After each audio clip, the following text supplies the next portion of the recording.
오늘 본문은 에스라서 1장부터 5장까지, 여러분 에스라 1장부터 5장까지를 한꺼번에 한 30분 안에 다뤄보려고 하는데, 여러분 어렵지 않습니다. 편안하게 말씀을 듣다가 이렇게 집중해서 들으시면 말씀의 배경을 다 이해하실 수 있겠습니다. 구약의 백성들에게 주전 586년에 주전 586년에 생각지도 않았던 일이 일어났는데, 이스라엘 예루살렘이 바벨론에 멸망하는 사건이었습니다. 그게 예루살렘이 멸망한 이후에 많은 사람들이 정치적인 어려움도 있었지만 신학적인 혼란이 있었어요. 어떻게 이럴 수가 있지? 어떻게 하나님의 나라라고 말씀하는 언약 백성의 나라가 무너질 수 있지? 다윗에게 주신 영원한 나라의 약속은 도대체 어떻게 되는 거야? 하나님 우리를 버리신 거야? 약속은 더 이상 효력이 없는 거야? 여러 가지 신학적인 위기가 멸망한 유다 백성의 마음을 흔들어 놓았을 것입니다. 그때에 하나님께서 혼란 가운데 있는 백성을 그냥 두지 아니하시고 끊임없이 선지자들을 계속 보내서 너희가 멸망한 이유는 이것이다 라고 계속적으로 하나님의 마음을 그들 가운데 알게 하게 하셨습니다. 그래서 에스겔, 예레미야, 하박국, 다니엘 등등의 많은 선지자를 보내어 하나님의 뜻, 멸망 가운데 있는 백성에게 하나님의 뜻을 전달하게 하셨습니다. 그 중에 한 명이 예레미야 선지자입니다. 예레미야를 통해서 이 멸망하여서 포로로 잡혀가는 그 백성들에게 하나님께 약속을 하나 주셨는데, 그 약속이 뭐냐면 너희가 사로잡힌 땅에서 70년의 기간이 차면 이 약속의 땅으로 다시 돌아올 것이다. 다시 돌아와서 하나님의 나라 이 성전을 재건할 것이다 라는 약속을 예레미야 입을 통하여 주십니다. 이 말씀 붙들고 위로를 삼아 70년의 기간이 다 찬 이후에 오늘 읽은 에스라 본문 1장 1절, 마침내 하나님의 약속대로 예레미야 예언을 이루셨다. 이제 너희는 너의 고국으로 돌아가도 좋다라는 왕의 칙령이 선포된 것입니다. 이것이 배경이에요. 에스라서 1장 1절 2절 제가 읽겠습니다. 바사왕 고레스 원년에 여호와께서 예레미야의 입을 통하여 하신 말씀을 이루게 하시려고 바사왕 고레스의 마음을 감동시키심에 그가 온 나라에 공포도 하고 조소도 내려 이르되, 바사왕 고레스는 말하노니 하늘의 하나님 여호와께서 세상 모든 나라를 내게 주셨고 나에게 명령하사 유다 예루살렘의 성전을 건축하라 하셨나니. 여러분, 마침내 70년의 기간이 끝난 겁니다. 정말 기적 같은 일이 일어났어요. 약속 그대로 70년의 기간이 다 타니까 너희는 이제 돌아가서 너의 하나님 여호와를 위하여 성전을 건축하고 돌아가도 좋다라는 허락에 받게 된 것입니다. 여러분, 근데 여기서 생각지도 않았던 문제가 생겼어요.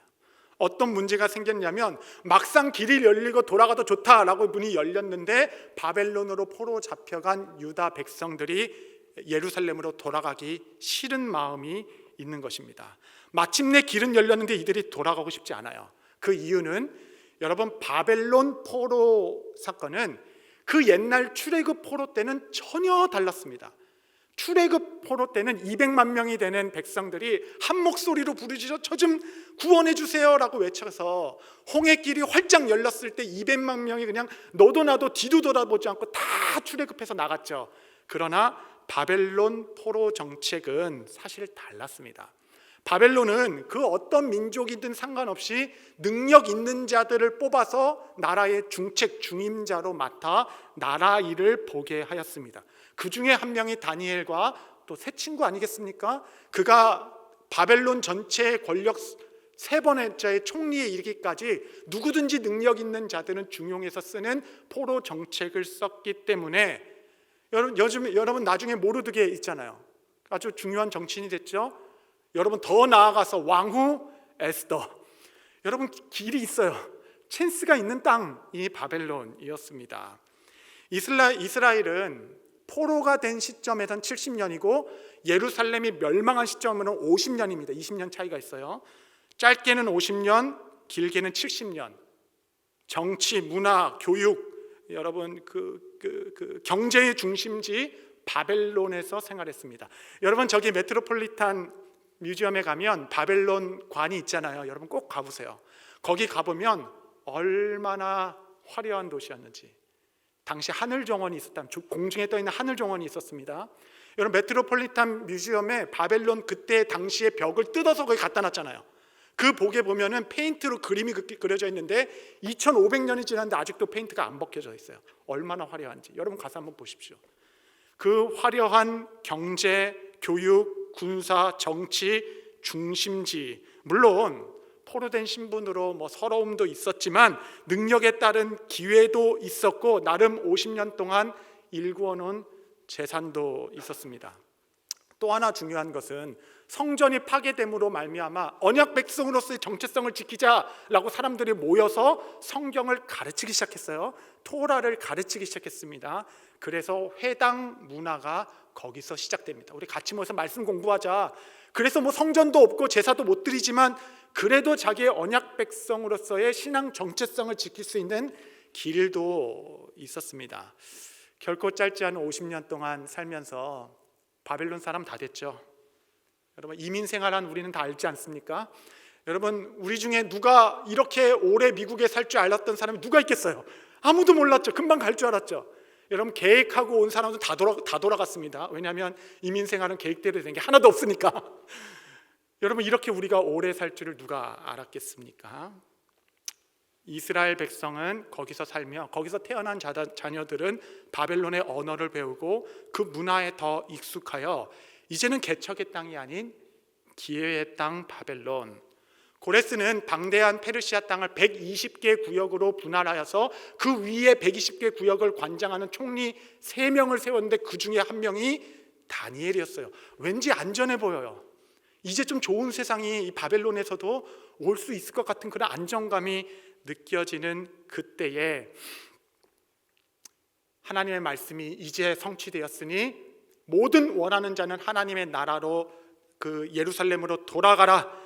그 50년 동안 한 번도 돌봄받지 않은 황폐해질 대로 황폐해진 예루살렘으로 돌아가는 것은 하나님을 향한 숭고한 믿음과 대가를 요구하는 헌신이었습니다. 결과적으로 주석책에 보면 대략 한 200만 명 정도가 포로로 잡혀갔는데 그 중에 약 5만 명, 정확히는 42,360명, 성경에 그 명수까지 기록되어 있어요. 42,360명이 헌신하여 약속의 땅으로 돌아갑니다.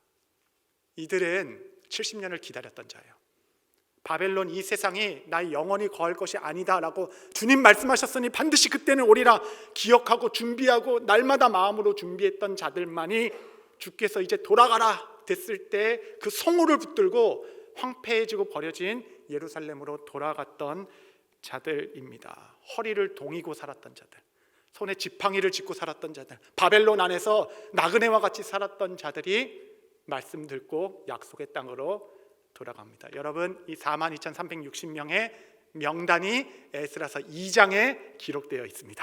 여러분, 성경 읽을 때 이름들이 그냥 쭉 기록되어 있으면 그냥 발음도 어려운 이 이름들이 읽다가 막 지치고 시험 들고 이거 뭔 뜻이야 라고 넘기지만 여러분, 그 이름 하나하나가 영광스러운 거예요. 여러분, 그 이름 하나하나가 그 가문의 대표만 써 있는데 그 가문이 하나님의 나라를 재건하여 준비된 가문으로 하나님께서 성경의 이름 하나하나를 기록해 두신 겁니다.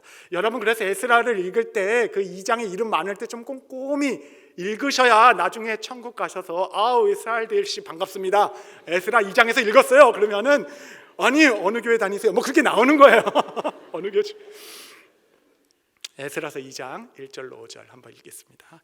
옛적의 바벨론 왕 느부갓네살에게 사로잡혀 바벨론으로 갔던 자들의 자손들 중에서 노임을 받고 예루살렘과 유다로 도로 돌아와 각기 각자의 성읍으로 돌아간 자 곧 스룹바벨과 예수와 느헤미야, 스라야, 르엘라야, 모르드게, 빌산, 미스발, 비그웨, 르훔, 바하나 등과 함께 나온 이스라엘의 명수가 이러하니 바로스 자손, 스바다 자손, 아라 자손, 이렇게 2장 끝까지 그 이름이 기록되어 있습니다. 저는 우리 뉴저지 초대교회 성도님들, 하나님께서 여러분의 이름을 기록하고 계십니다. 하나님의 그 거침없이 전파되는 이 성령의 복음의 역사의 이름이 낱낱이 기록되어 있을 터인데 저는 여러분과 여러분의 자손의 이름이 그 거룩한 생명책과 그 복음 열전 안에 여러분 기록될 수 있게 되기를 바랍니다. 이렇게 이들이 와서 에스라 3장에 이들이 와서 이제 가까운 예물들 팔고 또 집 팔고 모든 걸 다 팔아가지고 나무 사고 벽돌 사서 처음으로 무너진 예루살렘 성전의 기초돌을 딱 놓는 순간, BC 536년 기초돌을 딱 놓는 순간 이들의 마음의 감격이 하나님을 향한 찬송이, 마침내 무너졌던 성전이 다시 재건되는도다, 오늘 이 기초돌을 우리가 놓았도다 라고 놓으며 이들이 하나님께 제사를 드리는 영광스러운 예배가 에스라서 3장 예배입니다. 에스라서 3장 10절에서 12절 말씀해 보시면, 건축자가 여호와의 성전의 기초를 놓을 때에 제사장들은 예복을 입고 나팔을 들고 아삽 자손 레위 사람들은 제금을 들고 서서 이스라엘 왕 다윗의 규례대로 여호와를 찬송하되, 11절 찬양으로 화답하여 여호와께 감사하여 이르되 주는 지극히 선하심으로 그의 인자하심이 이스라엘에게 영원하시도다 하니, 모든 백성이 여호와의 성전 기초가 놓임을 보고 여호와를 찬송하여 큰 소리로 즐거이 부르며, 우리 함께 읽겠습니다. 시작. 제사장들과 레위 사람들과 나이 많은 족장들은 첫 성전을 보았으므로 이제 이 성전의 기초가 놓임을 보고 대성통곡하였으나 여러 사람들은 기쁨으로 크게 함성을 지르니, 감격스러운 예배. 그 중에 첫 성전, 솔로몬 성전을 보았던 자들이 있어요. 완전히 노인이었겠죠. 그 아름다운 영광의 성전을 보았던 자는 그 성전이 무너진 것도 보았습니다. 70년을, 이 50년을 붙들고 있다가 다시 성전의 기초돌을 놓는 그 현장이 있었으니 옛날의 그 영광을 생각하며 대성통곡하게 되고, 그 성전을 보지 못했던 젊은 세대들은 야! 하나님께서 놀라운 일을 행하시나 기쁨의 함성 소리가 일어나 그 예배가 얼마나 풍성했는지, 그 아름다운 예배가 에스라서 3장에 기록되어 있습니다. 그런데 여러분, 이렇게 영광스럽게 시작한 성전 재건의 역사가 바로 에스라서 4장에 멈추게 됩니다. 막상 건축을 시작하니까 그 지역의 대적들이 자꾸 방해하는 거야. 자꾸 인스펙션 나오고 자꾸 누가 했냐, 이거 뭐냐 막 계속 방해해서 성전 건축을 못하게 막는 겁니다. 그래서 누가 성전 지으래? 아니, 왕의 칙령을 받고 왔어. 그럼 내가 왕이 물어볼 때니까 기다려. 그래가지고 대적들이 페르시아 왕에게 편지를 썼어요. 그 편지를 써가지고 그 왕에게 뭐라고 썼냐면, 아니 이들이 여기서 성전을 짓고 그 나라가 유다 백성들이 독립하여 반역을 꾀하고 있습니다 라고 모함하는 편지를 씁니다. 여러분, 그 편지 내용이 에스라서 4장이에요. 하나님께서 그 편지 내용 아람어 원문을 성경 전체에 담아 놓으셨습니다. 대적들이 이렇게 편지를 썼는데, 하필 그 당시의 왕이 고레스에서 다음 왕 아닥사스 왕으로 바뀌게 되고, 아닥사스 왕은 이 일을 모르는 일이에요. 편지를 받아보니까 아니, 반역을 하려고 그래? 성전을 멈추라. 내가 이것을 다 조사하고 다 알아본 후에 다시 편지 조서를 내릴 때까지 성전 건축 금지하지 말아라 라고 명령을 내리는 편지를 보내게 됩니다. 그 이후로 아무것도 못한 채 이스라엘 백성들은 한 해 두 해 기다리는 거예요. 언제 편지가 오지? 아니, 성전 건축 언제 시작할 수 있는 거야? 우리 이거 언제 다 지을 수 있는 거야?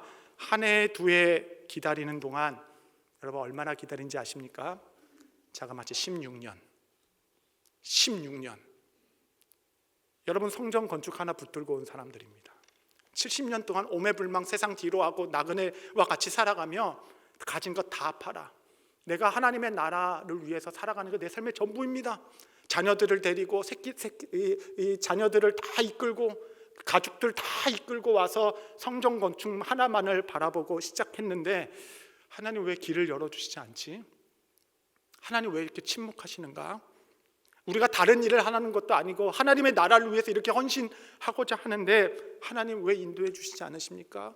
하나님 왜 도와주시지 않으십니까? 기도하며 인내하며 한 해 두 해 16년을 지르기까지, 여러분 이제 믿음도 다 약해질 대로 약해지고 너무 가난해지고 이제 꿈과 비전은 다 오래된 얘기.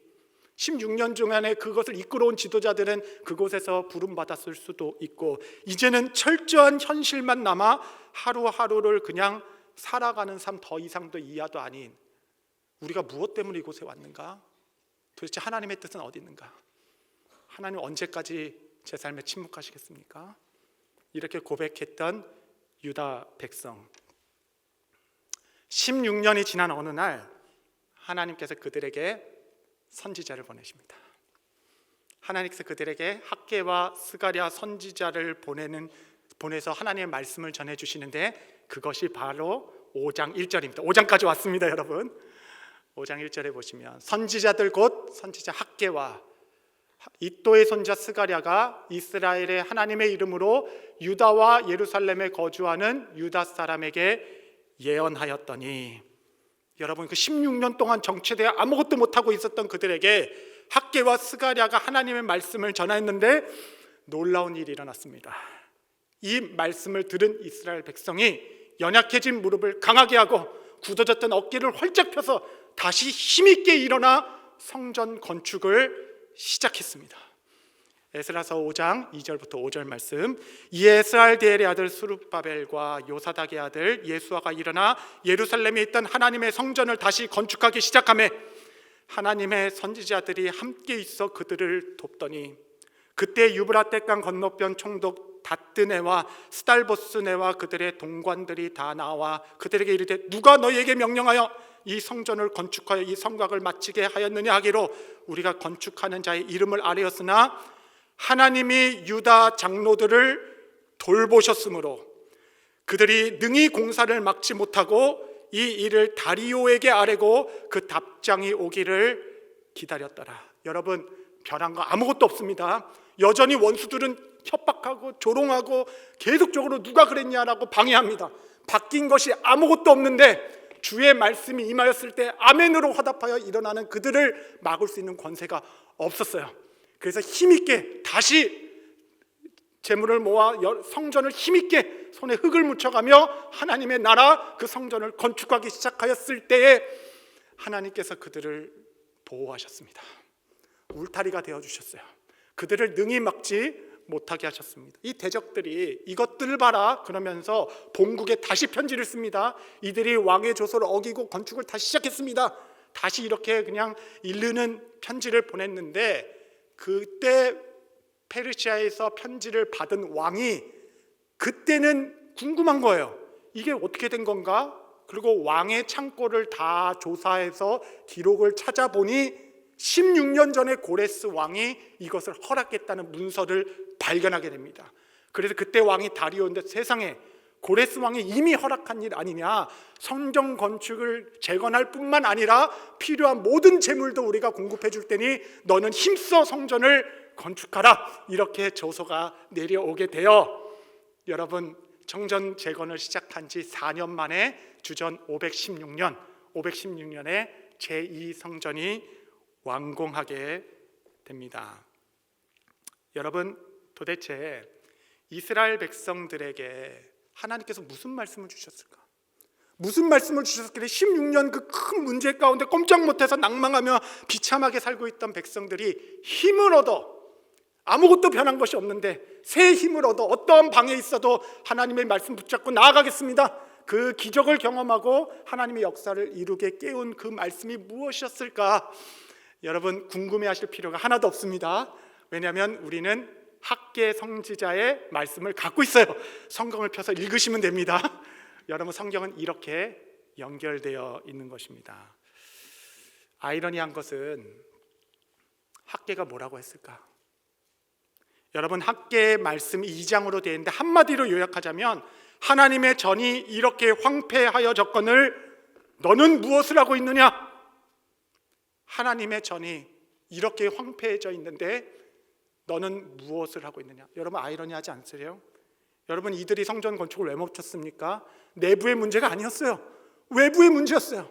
나는 하려고 했는데 외부가 강요한 겁니다. 이 나라 권력이 막았어요. 그렇게 하지 못하도록 해서 내가 외부의 문제로 못한 것인데 하나님께서는 외부의 문제를 말하지 아니하시고 우리 내면의 우리 심령을 말씀하십니다.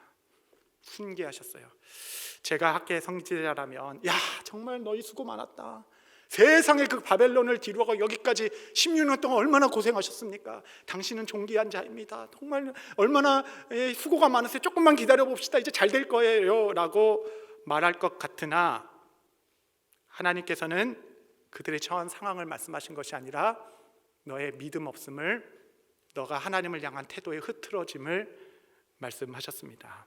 하나님께서는 외부의 문제거리가 아닙니다. 하나님께서는 우리 심령의 주를 향한 태도, 너가 이 상황에 그 흐트러진 너의 믿음, 하나님을 향한 그 마음을 선지자를 통하여 훈계하셨습니다. 오늘 그 학계가 전한 이 세 가지의 훈계를 여러분께 좀 전하고 싶어요. 제가 이 말씀 전하려고 길게 배경 설명한 것입니다. 혹시 정말 지난 십수년 동안 한 문제로 꼼짝달싹하지 못한 영혼이 있다면, 주님께서 주신 이 말씀, 2500년 전에 유다 백성을 살려 다시 하나님 나라에 재건하도록 힘있게 하신 그 말씀이 내 심령에게도 주신 레마의 말씀이 되어서 주님 내 심령을 깨워주십시오, 이렇게 고백하시는 여러분 되시기를 바랍니다. 여러분, 학계의 첫 번째 훈계는 너는 하나님의 언약 백성이라는 정체성을 잃었다. 환경의 문제가 아니야, 어려움의 문제가 아니야. 너는 하나님의 백성이라는, 언약 백성이라는 정체성을 잃었다. 여러분, 학계에서는 2장밖에 되지 않은데 거기에 여호와 하나님이라는 이름이 34번이나 나옵니다. 엘로힘 하나님이라는 이름은 그냥 크신 하나님, 아주 일반적인 하나님의 의미고, 여호와라는 이름은 신의 산에서 너와 언약을 맺었을 때 사인하신 하나님의 이름이 여호와입니다. 너가 언약 백성인 것을 기억하라. 나는 너의 하나님이고 너는 나의 백성이다라는 정체성. 여러분, 우리가 왜 낭망합니까? 우리가 왜 불순종합니까? 이유는 딱 하나예요. 하나님을 너무 작게 보기 때문에 그렇습니다. 그분이 나의 하나님이시고 그분이 나의 아버지 되십니다. 하나님께서는 그거를 잊지 말라. 내가 어디를 가든지 너를 도울 것이다. 불 가운데로 지날지라도, 물 가운데로 지날지라도, 천만인 세상이 너를 에워싼다 할지라도 우리는 오히려 아니함은 주님께서 피난처 되시고 주님께서 여러분의 하나님이 되시기 때문입니다.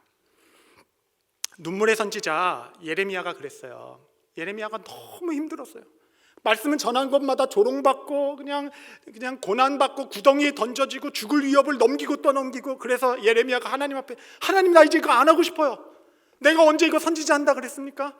하나님 나 이제 이거 안 하고 싶어요 라고 자기 막 고통을 쏟아내고 있었을 때에 하나님께서는 얼마나 힘드냐, 조금만 참아라, 잘 되는 날이 있겠지 라고 이야기하지 않으시고, 하나님께서는 그에게 너가 누구인지, 너가 어떤 부르심을 받은 백성인지, 선지자인지를 말씀해 주십니다. 예레미야 12장 5절, 만일 내가 보행자와 함께 달려도 피곤하면 어찌 능히 말과 경주하겠느냐.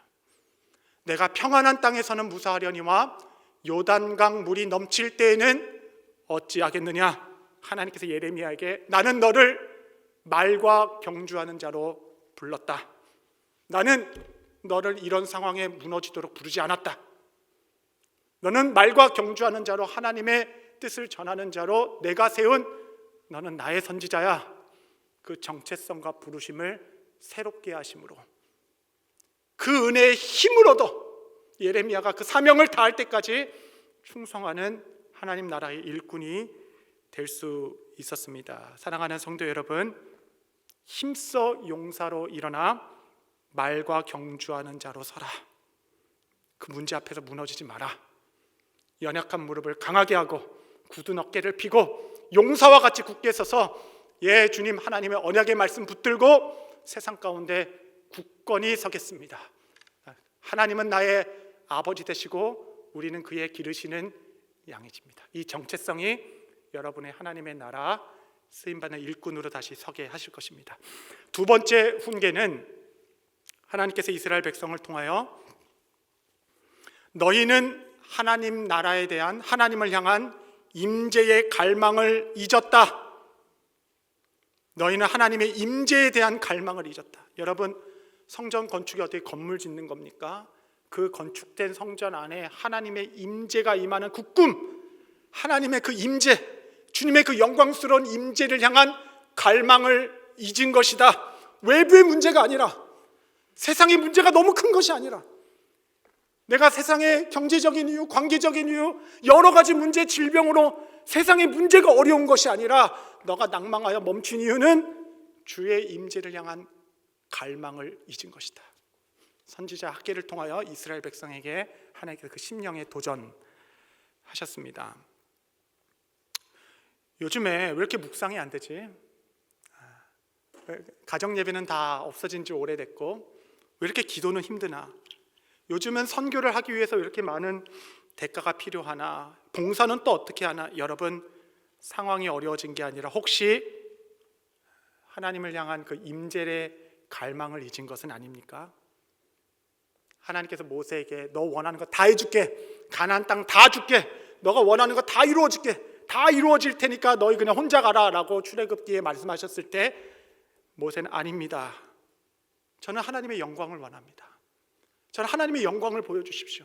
내게 하나님의 영광이 내 삶의 전부입니다가 고백했던 모세의 마음, 그 임재에 대한 갈망이 그 힘든 광야의 길을 이기게 한 것입니다. 내게 그런 목마름이 있는가? 내 마음이 왜 이렇게 건조해졌지? 그냥 흙바닥만, 그냥 흙만 풀풀 나는 쩍쩍 발라진 가문 바닥처럼 내 마음이 언제부터 이렇게 황폐해졌는가? 목마른 사슴이라는 찬양과 같이 목마른 사슴이 시냇물을 찾듯이 내 영혼 주를 찾기에 갈급하나이다. 주님만이 나의 힘, 나의 방패, 나의 참소망, 내 마음과 정성 다하여 주님을 경배합니다. 금보다 귀한 나의 주님, 내게 만족 주신 주, 당신만이 나의 기쁨 또한 나의 참노래. 여러분, 언젠가 이 찬양을 주님께 드렸을 때 진심이었잖아요. 정말 마음을 다해서 주님만이 나의 참소망. 세상의 금과 은이 귀하다지만 저는 주님만이 내 삶의 소망 되십니다. 이 고백을 올려드려서 찬양했던 그 언젠가를 우리가 기억하고 있지 않습니까? 하나님께서 학개를 통하여 유다 백성에게 말씀하시고 오늘 우리에게 말씀하십니다. 사랑하는 아들아, 사랑하는 딸아, 외부의 문제가 아니야. 외부의 걱정거리가 문제가 아니야. 가장 큰 문제는 하나님 임재에 대한 갈망이 없어진 너의 심령이야. 하나님께서 오늘 여러분 심령에 말씀하시지 않으십니까? 너는 내게로 오라. 너의 그 갈급함을, 나를 향한 그의 마음, 그 첫 마음을 가지고 내게로 돌아오라 라는 이 말씀을 들은 이스라엘 백성이 힘있게 일어나 세상을 이겼던 것처럼 그렇게 부르는 여러분, 세상을 이기는 성도 되실 것입니다. 마지막 세 번째, 하나님께서는 유다 백성에게 너는 하나님 나라에 대한 비전을 잃었다. 16년간 성전이 멈춰지긴 이유는 다른 외부의 문제가 아니라 최후 얻게 될 하나님의 영광에 대한 비전을 너희가 잃은 것이다. 학개서 2장은 전체가 다 그 내용입니다. 학개서 2장 3절 말씀해 보시면 너희 가운데 남아있는 자 중에 이 성전의 이전 영광을 본 자가 누구냐? 이제 이것을 너희에게 어떻게 보이느냐? 이것이 너희 눈에 보잘것 없지 아니하냐? 여러분, 일을 하면 할수록 낭만됐어요. 이 성전을 재건하면 할수록 힘이 빠졌습니다. 왜냐하면 그들의 생각에는 솔로몬 성전을 생각하며 그 화려하고 멋진 영광의 성전을 생각하며 짓는데 그럴 돈이 어디 있습니까? 그럴 에너지가 어디 남았어요? 그냥 집 팔고 돌 살고 나무 사서 열심히 하나하나 세워나갔는데 너무 초라한 거예요. 내가 하는 일이 내가 생각하는 것과 너무 다른 겁니다. 과거의 솔로몬의 영광은 온데간데 없고 너무 초라한 초가집과 같은 작은 이 돌덩이 무디에 올라간 건물을 보면서 내가 하는 일이 너무 보잘것없이 느껴질 때 우리가 낭망할 수 있죠. 그랬던 자에게 하나님께서 학개를 통하여 말씀하십니다. 학개서 2장 9절 우리가 함께 합독하도록 하겠습니다. 시작. 이 성전의 낮은 영광이 이전 영광보다 크리라. 만군의 여호와의 말이니라. 내가 이곳에 평강을 주리라. 만군의 여호와의 말이니. 할렐루야. 너희가 짓는 것이 보잘것없을 보일지라도 이 일의 나중 영광이 이전의 그 어떤 영광보다 더 클 것이다. 하나님, 나를 정말 이 일에 부르셨나요? 어떤 사람은 평생 남편 구원하시기 위해 인생을 다 드리는 사람도 있습니다. 어떤 사람은 그 가정에 아주 특별하고 연약한 자녀를 줘서 그 자녀에 다 묶여서 인생을 다 드리는 사람도 있습니다. 하나님, 정말 이 일로 저를 부르신 건가요? 정말 이 일에 내 삶을 보내신 거니까 내가 하나님에게 하고 있는 일이 보잘것없다 보일지라도 여러분 낙망하지 마십시오. 낙담하지 마십시오. 이 일의 나중 영광이 그 이전의 어떤 영광보다 더 크실 것입니다. 하나님 여러분 삶에 실수하신 적이 없으십니다. 하나님은 여러분의 삶에 여러분의 목에 멍에를 정하셨고 그것이 보잘것없다 할지라도 그것이 어렵다 할지라도 우리가 바라봐야 할 것은 이곳에 임재하신 하나님의 나중 영광, 마지막에 여러분 모든 민족과 백성과 방언과 족속에서 아무라도 능히 셀 수 없는 큰 무리가 손에 종려가지를 들고 어린 양 보좌 앞에 서서 큰 소리로 예배드려 구원하심이 보좌에 앉으신 어린 양께 있도다. 여러분 그날은 올 것입니다. 그날이 오면 주님께서 여러분 눈에서 눈물을 닦아주시고 잘했다 착하고 충성된 종아, 우리를 크게 위로하게 하는 그날이 올 것입니다. 이스라엘 백성들은 외부의 문제로 인하여서 역사를 멈춘 것이 아니라 하나님 나라에 대한 비전을 잃은 것이에요. 하나님을 향하는 꿈을 잃은 것입니다. 이 성전의 나중 영광을 바라볼 수 있는 눈이 가려져니 보이는 것에 지치고 넘어진 자입니다. 성도 여러분, 여러분이 하는 일이 화려하지 않다고 볼품없다고 하지 마십시오. 하나님께서 말씀하십니다. 이 일은 씨앗과 같이 심겨져 나중 영광은 이전 영광보다 크리라. 이 성경에 나오는 초대교인들은 수많은 박해와 순교와 핏불림의 현장 가운데서 상황이 열려서 그들이 견뎌냈던 게 아니라 이들은 나중 영광을 바라봤던 자들입니다. 그리스도께서 다시 오시리라. 이 복음은 땅끝까지 전해지리라. 이 하나님 나라에 대한 나중 영광을 바라보고 순교의 자리라도 기쁘게 감당했던 것이 우리 믿음의 선진, 믿음의 뿌리가 되어 우리 가운데 오게 되었습니다. 사랑하는 성도 여러분, 말씀을 좀 정리하겠습니다. 꿈쩍도 하지 않는 세상, 하나님 내 삶을 왜 이렇게 안 풀어주시나? 이 문제 가지고 내가 얼마나 기도했는데 하나님 왜 이렇게 침묵하시는 듯하지? 언제 내 삶은 풀리는 거야? 하는 심령이 있다면 혹 하나님께서 여러분 심령에 말씀하실 것입니다. 문제가 내 외부의 골칫덩이가 문제가 아니야. 그게 문제가 아니야.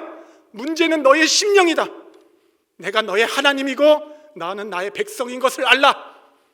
하나님의 임재의 갈망을 잃은 너의 심령이다.